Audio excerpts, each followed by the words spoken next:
ನಮಸ್ಕಾರ, ಫ್ಲಾಶ್ ನ್ಯೂಸ್ಗೆ ಸ್ವಾಗತ. ನಾನು ಮಧು ನಾಗೇಶ್.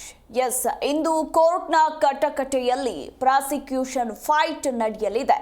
ಇಂದು ಮಧ್ಯಾಹ್ನ ಹೈಕೋರ್ಟ್ನಲ್ಲಿ ಪ್ರಾಸಿಕ್ಯೂಷನ್ ಅರ್ಜಿ ವಿಚಾರಣೆ ನಡೆಯಲಿದ್ದು, ಹೈಕೋರ್ಟ್ನಲ್ಲಿ ಸಿಎಂ ಪ್ರಾಸಿಕ್ಯೂಷನ್ ಭವಿಷ್ಯ ಇಂದೇ ನಿರ್ಧಾರವಾಗುತ್ತಾ ಅನ್ನೋದರ ಕುರಿತಾಗಿ ಕಾದು ನೋಡಬೇಕು. ಹಿಂದೆ ಪ್ರಾಸಿಕ್ಯೂಷನ್ ತೀರ್ಪು ಹೊರ ಬೀಳುತ್ತಾ ಅನ್ನೋ ಪ್ರಶ್ನೆ ಕೂಡ ಎದುರಾಗಿರುವಂಥದ್ದು.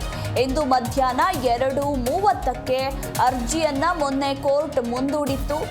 ಹೀಗಾಗಿ ಇವತ್ತು ಮಧ್ಯಾಹ್ನ 2:30ಕ್ಕೆ ಅರ್ಜಿ ವಿಚಾರಣೆ ನಡೆಯಲಿದೆ. ಮೂಡಾ ಪ್ರಕರಣಕ್ಕೆ ಸಂಬಂಧಪಟ್ಟಂತೆ ಸಿದ್ದರಾಮಯ್ಯನವರಿಗೆ ಸಂಕಷ್ಟ ತಂದಿಟ್ಟಿದೆ ಅಂತಾನೆ ಹೇಳಬಹುದು. ರಾಜ್ಯಪಾಲರು ಪ್ರಾಸಿಕ್ಯೂಷನ್ಗೆ ನೀಡಿರುವಂತಹ ಅನುಮತಿಯನ್ನ ರದ್ದು ಕೋರಿ ಸಿಎಂ ಕಾನೂನು ಸಮರವನ್ನ ನಡೆಸಿದ್ದಾರೆ. ಇನ್ನು ಹೈಕೋರ್ಟ್ನಲ್ಲಿ ಈ ಕುರಿತಾಗಿ ಈಗಾಗಲೇ ಬಿರುಸಿನ ವಾದ ಪ್ರತಿವಾದಗಳು ಕೂಡ ನಡೀತಾ ಇದ್ದು, ಈಗಾಗಲೇ 3 ಬಾರಿ ವಿಚಾರಣೆಯನ್ನ ಮುಂದೂಡಲಾಗಿದೆ. ಇನ್ನು ಇಂದು ಮಧ್ಯಾಹ್ನ 2:30ಕ್ಕೆ ನ್ಯಾಯಮೂರ್ತಿ ಎಂ ನಾಗಪ್ರಸನ್ನ ಅವರ ನ್ಯಾಯಪೀಠದಲ್ಲಿ ಮತ್ತೆ ವಿಚಾರಣೆ ಮುಂದುವರಿಯಲಿದ್ದು, ಎಲ್ಲರ ಚಿತ್ತ ಸದ್ಯ ಹೈಕೋರ್ಟ್ನತ್ತ ನೆಟ್ಟಿದೆ. ಸಿಎಂ ಸಿದ್ದರಾಮಯ್ಯನವರ ಪರವಾಗಿ ಅಭಿಷೇಕ್ ಮನು ಸಿಂಘ್ವಿ ವಾದವನ್ನ ಮಂಡಿಸಲಿದ್ದಾರೆ. ಈ ಕುರಿತಾಗಿ ನಮ್ಮ ಪ್ರತಿನಿಧಿ ಭವ್ಯ ಇನ್ನೂ ಹೆಚ್ಚಿನ ಡೀಟೇಲ್ಸ್ ಕೊಡ್ತಾರೆ. ಭವ್ಯ, ಗುಡ್ ಮಾರ್ನಿಂಗ್. ಸಿಎಂ ಸಿದ್ದರಾಮಯ್ಯನವರ ವಿರುದ್ಧ ಪ್ರಾಸಿಕ್ಯೂಷನ್ಗೆ ಅನುಮತಿ ನೀಡಿರುವ ವಿಚಾರಣೆ ಇವತ್ತು ನಡೆಯಲಿದೆ. ಪ್ರಶ್ನಿಸಿ ಸಲ್ಲಿಸಿರುವಂತಹ ಅರ್ಜಿ ವಿಚಾರಣೆ. ಹೀಗಾಗಿ ಹೈಕೋರ್ಟ್ನತ್ತ ಎಲ್ಲರ ಚಿತ್ತ ನೆಟ್ಟಿರುವಂತದ್ದು. ಹೆಚ್ಚಿನ ಡೀಟೇಲ್ಸ್.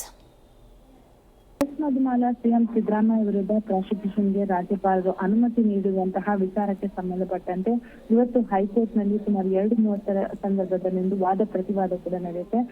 ಕಳೆದ 2 ದಿನಗಳ ಹಿಂದೆ ಕೂಡ 3 ದೂರುದಾರರ ಪರ ವಕೀಲರು ಹಾಗೇನೆ ರಾಜ್ಯಪಾಲರ ವಕೀಲರಾದ ಸಾಲಿಸಿಟರ್ ಜನರಲ್ ತುಷಾರ್ ಮೆಹ್ತಾ ಅವರು ಕೂಡ ವಾದವನ್ನ ಮಂಡನೆ ಮಾಡಿದ್ರು. ಇವತ್ತು ಸಿಎಂ ಸಿದ್ದರಾಮಯ್ಯ ಪರ ಅಭಿಷೇಕ್ ಮನು ಸಿಂಘ್ವಿ ಅವರು ವಾದ ಕೂಡ ಮಾಡ್ತಾರೆ. ಯಾಕಂದ್ರೆ ಮೊನ್ನೆದು ಅಭಿಷೇಕ್ ಸಿಂಘ್ವಿ ಅವರು ಕೇವಲ ಸ್ವಲ್ಪ ಸಮಯದ ಬಳಿಕ ತದನಂತರ ತಮ್ಮ ವಾದವನ್ನ ಮುಕ್ತಾಯಗೊಳಿಸಿದ್ರು. ಹೀಗಾಗಿ 3 ಜನ ದೂರುದಾರರು ಏನಿದ್ದಾರೆ ಅಂದ್ರೆ ಟಿ.ಜೆ. ಅಬ್ರಾಹಂ ಆಗಿರ್ಬೋದು, ಸ್ನೇಹಮಯಿ ಕೃಷ್ಣ ಆಗಿರ್ಬೋದು, ಪ್ರದೀಪ್ ಕುಮಾರ್ ಅವರು ವಕೀಲರು ಕೂಡ ವಾದವನ್ನ ಮಂಡನೆ ಮಾಡಿ ಮೂಡಾ ಹಗರಣದಲ್ಲಿ ಸಿಎಂ ಸಿದ್ದರಾಮಯ್ಯ ಅವರ ಪಾತ್ರ ಏನು ಅನ್ನೋದರ ಬಗ್ಗೆ ಕೂಡ ಒಂದು ನ್ಯಾಯಾಧೀಶರು ಎದುರನ್ನು ಮಂಡನೆ ಮಾಡಿದ್ರು. ಇದಕ್ಕೆ ಕೌಂಟರ್ ಆಗಿ ಇವತ್ತು ಅಭಿಷೇಕ್ ಮನು ಸಿಂಘ್ವಿ ಅವರು ವಾದವನ್ನ ಕೂಡ ಮಾಡ್ತಾರೆ. ಇವತ್ತು ಆದೇಶ ಹೊರಬೀಳುತ್ತಾ ಅಥವಾ ತೀರ್ಪು ಕಾಯ್ದಿರ್ತಾರೆ ನ್ಯಾಯಾಧೀಶರು ಅನ್ನೋದು ಕೂಡ ಇಲ್ಲಿ ಪ್ರಮುಖವಾಗಿರುವಂತದ್ದು. ಮೊನ್ನೆದು ವಾದ ಮಾಡುವಾಗ ಅಂದ್ರೆ ಈ ನಿವೇಶನ ಸಿಎಂ ಪತ್ನಿ ಹೆಸರಲ್ಲಿರುವಂತದ್ದು. ಇದರಲ್ಲಿ ಸಿಎಂ ಪಾತ್ರ ಏನು ಅನ್ನೋದನ್ನ ನ್ಯಾಯಾಧೀಶರು ಕೂಡ ಪ್ರಶ್ನೆ ಮಾಡ್ತಾರೆ. ಈ ಸಂದರ್ಭದಲ್ಲಿ ಟಿ.ಜೆ. ಅಬ್ರಾಹಂ ಪರ ವಕೀಲರು ವಾದ ಮಂಡನೆ ಮಾಡಿ ಸಿಎಂ ಅವರ ಪಾತ್ರ ಇದ್ರಲ್ಲಿ ಏನು ಅನ್ನೋದನ್ನ ಕೂಡ ಎಕ್ಸ್ಪ್ಲೇನ್ ಮಾಡಿರುವಂತದ್ದು. ಅಂದ್ರೆ ಸಿದ್ದರಾಮಯ್ಯ ಅವರು ಮೂಡಾ ಹಗರಣ ನಡೆದಿದ್ದಂತಹ ಸಂದರ್ಭದಲ್ಲಿ ಡಿಸಿಎಂ ಅಥವಾ ಸಿಎಂ ಆಗಿದ್ದರು. ನಿವೇಶನ ಹಂಚಿಕೆ ಆಗಿದ್ರಿಂದ ಇವರು ಭೂಮಿಯ ಸ್ವಾಧೀನದಲ್ಲಿರ್ಲಿಲ್ಲ. ಇಲ್ಲದಿರುವ ಜಮೀನ್ಗೆ ಸಿಎಂ ಪತ್ನಿ ಇದರಿಂದ ಪರಿಹಾರ ಪಡೆದಿದ್ದಾರೆ. ಅದಕ್ಕೆ ಬೇಕಾದಂತಹ ಡಾಕ್ಯುಮೆಂಟ್ಸ್ ಗಳನ್ನ ಕೂಡ ಕೊಟ್ಟಿರುವಂತದ್ದು. ಹೀಗಾಗಿ ಎಲ್ಲೋ ಒಂದು ಕಡೆ ಸಿಎಂ ಸಿದ್ದರಾಮಯ್ಯ ಅವರ ಪಾತ್ರದ ಬಗ್ಗೆ ಬಹಳಷ್ಟು ವಿಚಾರಗಳನ್ನ ಟಿ.ಜೆ. ಅಬ್ರಾಹಂ ದೂರುದಾರರಾದಂತಹ ಟಿ.ಜೆ. ಅಬ್ರಾಹಂ ಎಕ್ಸ್ಪ್ಲನೇಷನ್ ಕೂಡ ಕೊಟ್ಟಿರುವಂತದ್ದು. ಎಲ್ಲೋ ಒಂದು ಕಡೆ ಇದು ಸಿಎಂ ಸಿದ್ದರಾಮಯ್ಯ ಅವರಿಗೆ ಕಂಟಕ ಆಗುತ್ತಾ ಅನ್ನೋದು ಕೂಡ ಇಲ್ಲಿ ಬಹಳಷ್ಟು ಕುತೂಹಲಕಾರಿಯಾಗಿರುವಂತದ್ದು. ಯಾಕಂದ್ರೆ ಡಿನೋಟಿಫಿಕೇಶನ್ ಆದಾಗ ಸಿದ್ದರಾಮಯ್ಯ ಅವರು ಡಿಸಿಎಂ ಆಗಿದ್ರಂತೆ, ಹಾಗೇನೆ ಭೂಮಿ ಪರಿವರ್ತನೆ ಆದಾಗ ಸಿದ್ದರಾಮಯ್ಯ ಡಿಸಿಎಂ ಆಗಿದ್ರು, ಹಾಗೇನೆ 50-50 ಹಂಚಿಕೆ ಸೇರಿದಾಗ ಕೂಡ ಸಿದ್ದರಾಮಯ್ಯ ಅವರು ಸಿಎಂ ಆಗಿದ್ದಾರೆ. ಹೀಗಾಗಿ ಸಿಎಂ ಅವರ ಪ್ರಭಾವ ಬಳಸಿಕೊಂಡು ಹಂಚಿಕೆ ಆಗಿದೆ ಅನ್ನೋದು ಕೂಡ ಈಗಾಗಲೇ ದೂರುದಾರರ ವಕೀಲರ ವಾದವಾಗಿರುವಂತದ್ದು.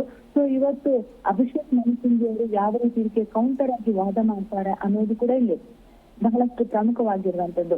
ಯಾಕಂದ್ರೆ ಈಗಾಗಲೇ ಸಿಎಂ ಸಿದ್ದರಾಮಯ್ಯ ಪರ ವಕೀಲರಾದಂತಹ ಅಭಿಷೇಕ್ ಮನು ಸಿಂಘ್ವಿ ಅವರು ಹೇಳೋ ಪ್ರಕಾರ ಅಂದ್ರೆ ರಾಜ್ಯಪಾಲರು ಒತ್ತಡಕ್ಕೆ ಮಣಿದು ಟಿ.ಜೆ. ಅಬ್ರಾಹಂ ನೀಡಿದಂತಹ ದೂರಿಗೆ ಮಾತ್ರ ಪ್ರಾಸಿಕ್ಯೂಷನ್ಗೆ ಅನುಮತಿ ಕೊಟ್ಟಿದ್ದಾರೆ. ಟಿ.ಜೆ. ಅಬ್ರಾಹಂ ನೀಡಿದ ದೂರಿನಲ್ಲಿ ಯಾವುದೇ ರೀತಿಯಾದಂತಹ ಸಾಕ್ಷ್ಯಗಳಿಲ್ಲ. ಹಾಗೇನೆ ಕ್ಯಾಬಿನೆಟ್ ಅಲ್ಲಿ ಕೆಲವೊಂದು ವಿಚಾರಗಳನ್ನ ನಿರ್ಧಾರ ಮಾಡಿ ರಾಜ್ಯಪಾಲರಿಗೆ ಕೂಡ ತಿಳಿಸಲಾಗಿದೆ. ಆದ್ರೆ ರಾಜ್ಯಪಾಲರು ಇದನ್ನು ಯಾವುದನ್ನು ಕೂಡ ಪರಿಗಣನೆ ತೆಗೆದುಕೊಳ್ಳದೆ ಪ್ರಾಸಿಕ್ಯೂಷನ್ಗೆ ಅನುಮತಿಯನ್ನು ಕೊಟ್ಟಿದ್ದಾರೆ ಅನ್ನೋ ವಾದವನ್ನ ಮಂಡನೆ ಮಾಡಿದ್ರು.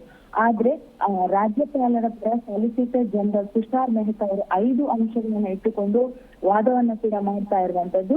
ಈ ವಾದದಲ್ಲಿ ಕ್ಯಾಬಿನೆಟ್ ನಲ್ಲಿ ಏನು ನಿರ್ಧಾರ ಮಾಡ್ತಾರೆ ಅದನ್ನ ಪರಿಗಣನೆ ತೆಗೆದುಕೊಳ್ಬೇಕಿಲ್ಲ. ಯಾಕಂದ್ರೆ ಸಿಎಂ ಸಿದ್ದರಾಮಯ್ಯ ಪರ ಇರುವಂತಹ ಸಚಿವರುಗಳೇ ಕ್ಯಾಬಿನೆಟ್ ಅಲ್ಲಿ ಇರುವಂತದ್ದು. ಸೊ ರಾಜ್ಯಪಾಲರು ತನ್ನ ನಿಲುವನ್ನ ತೆಗೆದುಕೊಳ್ಳಬಹುದಂತ ಸುಪ್ರೀಂ ಕೋರ್ಟ್ ನಲ್ಲಿ ನಡೆದಂತಹ ಬಹಳಷ್ಟು ಕೆಲವೊಂದು ಆದೇಶಗಳನ್ನ ಕೂಡ ಮುಂದಿಟ್ಟುಕೊಂಡು ಒಂದು ವಾದವನ್ನ ಮಾಡಿರುವಂತದ್ದು. ಸೊ ಈ ವಾದ ಪ್ರತಿವಾದಗಳನ್ನು ನೋಡಿದಾಗ ಸಿಎಂ ಸಿದ್ದರಾಮಯ್ಯಗೆ ಎಲ್ಲೋ ಒಂದು ಕಡೆ ಕಂಟಕ ಎದುರಾಗುತ್ತಾ ಅನ್ನೋ ಕುತೂಹಲ ಕೂಡ ಇರುವಂತದ್ದು. ಒಟ್ಟಾರೆ ಹೇಳ್ಬೇಕಾದ್ರೆ ಇವತ್ತು ನ್ಯಾಯಮೂರ್ತಿ ನಾಗಪ್ರಸನ್ನ ಅವರ ಏಕಸದಸ್ಯ ಪೀಠದಲ್ಲಿ ಮತ್ತೆ ವಾದ ಪ್ರತಿವಾದ ನಡೆಯುತ್ತೆ. ಸೊ ಇವತ್ತು ಕೂಡ ಬಹಳಷ್ಟು ಹೈ ವೋಲ್ಟೇಜ್ ವಾದ ಅಂತಾನೆ ಹೇಳ್ಬೋದು. ಯಾಕಂದ್ರೆ ಸ್ನೇಹಮಯಿ ಕೃಷ್ಣ ಅವರ ವಕೀಲರು ಕೂಡ ಬಹಳಷ್ಟು ಸಾಕ್ಷ್ಯಗಳನ್ನ ಮುಂದಿಟ್ಟುಕೊಂಡು ವಾದವನ್ನ ಮಾಡಿದ್ರು. ಹಾಗೆಯೇ ದೂರುದಾರ ಜನಪ್ರತಿನಿಧಿಗಳ ವಿಶೇಷ ನ್ಯಾಯಾಲಯಕ್ಕೆ ದೂರು ನೀಡಿದಂತಹ ಪ್ರದೀಪ್ ಕುಮಾರ್ ಅವರ ಪರ ವಕೀಲರು ಕೂಡ ಬಹಳಷ್ಟು ವಿಚಾರಗಳನ್ನು ಮುಂದಿಟ್ಟುಕೊಂಡು ವಾದ ಮಾಡಿದ್ರು. ಪ್ರಮುಖವಾಗಿ ಸುಮಾರು 91 ಪುಟಗಳ ಆಧಾರದ ಮೇಲೆ ಅವರ ವಕೀಲರು ವಾದ ಮಾಡ್ತಾ ಇರುವಂತದ್ದು. ಒಟ್ಟಾರೆ ಹೇಳ್ಬೇಕಾದ್ರೆ ಅದು ಇವತ್ತು ನಡೆಯುವಂತಹ ಹೈಕೋರ್ಟ್ ನಲ್ಲಿ ವಾದ ಪ್ರತಿವಾದ ಸಿಎಂ ಅವರಿಗೆ ಪ್ಲಸ್ ಆಗುತ್ತಾ ಅಥವಾ ಮೈನಸ್ ಆಗುತ್ತಾ, ಸಿಎಂ ಅವರ ಭವಿಷ್ಯ ಕೂಡ ನಿರ್ಧಾರ ಆಗುವ ಸಾಧ್ಯತೆ ಇರುವಂತದ್ದು. ಮಧು. ಎಸ್, ಥ್ಯಾಂಕ್ ಯು ಭವ್ಯ ನಿಮ್ಮೆಲ್ಲ ಮಾಹಿತಿಗಾಗಿ.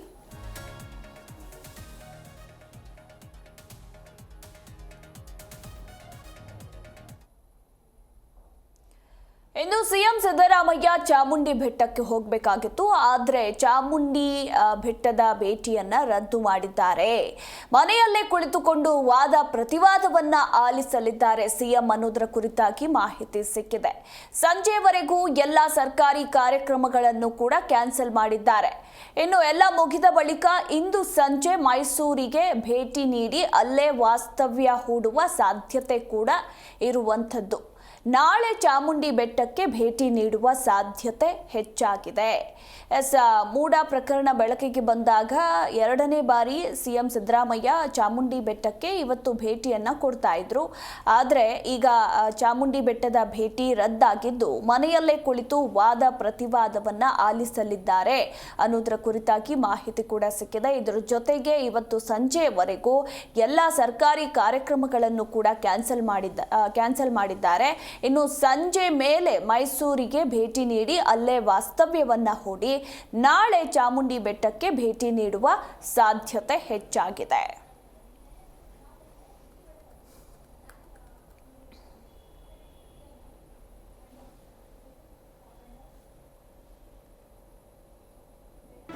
ಜಿ ಕನ್ನಡ ನ್ಯೂಸ್ ಈಗ ನಿಮ್ಮ ಮನೆಯಲ್ಲೇ ನೋಡಿ. ಎಲ್ಲ ಕೇಬಲ್ಗಳಲ್ಲಿ ಈಗ ಲಭ್ಯ.